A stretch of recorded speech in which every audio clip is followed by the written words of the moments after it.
way we describe it, we built the theatre, they put on the show. And we're now at the point where we've actually handed over the first of the venues to the club.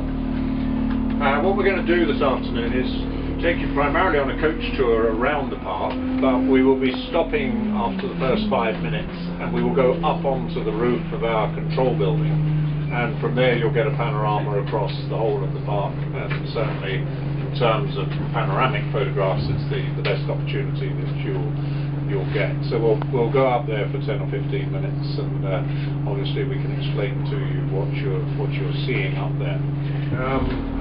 The yellow buildings up on here are on top of what's called the Greenway. The Greenway is euphemistically named because underneath it you've got Bazalgette sewers carrying most of London's sewage. In fact, you're about to go under those sewers because they're in this bridge structure here. If you literally look up, you'll just catch sight of the curved underside of those pipes. So the public can have access up onto that greenway, and every day we get coachloads of people up there. The newspaper, you will have read in the media that Spurs were going to tear the stadium down. That was not the case at all. What Spurs were actually going to do was remove the black and white steel, which is the top 55,000 seats, which is how we designed it anyway, to be dismantled.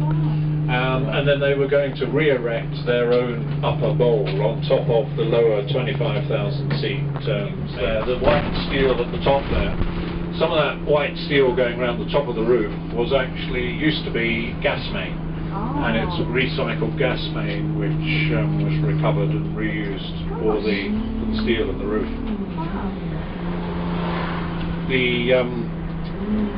The water supply here, the idea is that we use as much grey water as possible, not potable water, so we're rainwater harvesting as it's called, so all the roofs here, the water systems have the rainwater collected, and then that rainwater is used for irrigation and it's used for toilets and things like that, where you don't want drinking water. Very much under the wraps for as long as they possibly can. And we've run gas mains up to the upper part of the roof, but occasionally you hear rumours that they won't put the torch on the roof at all. They'll actually put it in the centre of the stadium down below.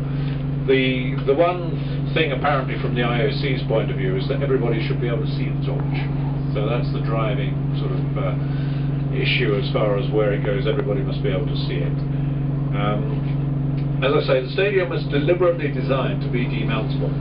And so what you've got there is 25,000 seats below this upper concourse level where the guy's walking at the moment. And then above, in the black and white steel, you've got 55,000 seats. But really nothing else in that upper steelwork. So that's all it is. It's just a support system for 55,000 seats. And as you can see, it's basically just a big Meccano kit.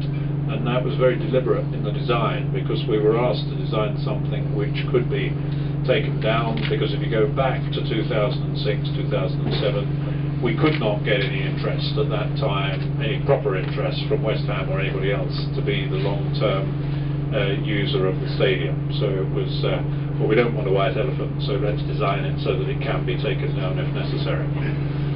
Having put it up, of course, nobody now wants it to be taken down, and I think the West Ham solution hopefully will be a very good one. You've got Earl's Court for volleyball, you've got Horse Guards Parade for beach volleyball, you've got Lord's Cricket Ground for archery, you've got the equestrian over the river at Greenwich Park, and then you've got the shooting at Woolwich Barracks.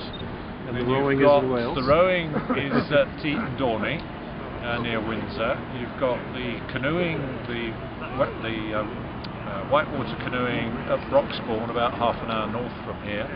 And then you've got sailing down at Weymouth, and then you've got mountain biking out in Lee in Essex, and then you've got football all over the place. So although we talk about the games being here, in fact there's an enormous amount taking place elsewhere. Quite a few of the others do have cowboy. Well, they don't. Well, the football grounds do, but the majority of the others, again, they're trying to resist people coming by car. I mean, you won't stop it at Weymouth. Yeah. You did say XL for some. XL, yes. That's got lots of car parking. What else have you got? And then of course you've got things like the road race, the cycle road race, which they announced the route for, which is 25 miles, which starts in the Mall, goes out to Richmond Park and back again. And then you've got the marathon, of course. You've got swimming in the Serpentine as part of the so there's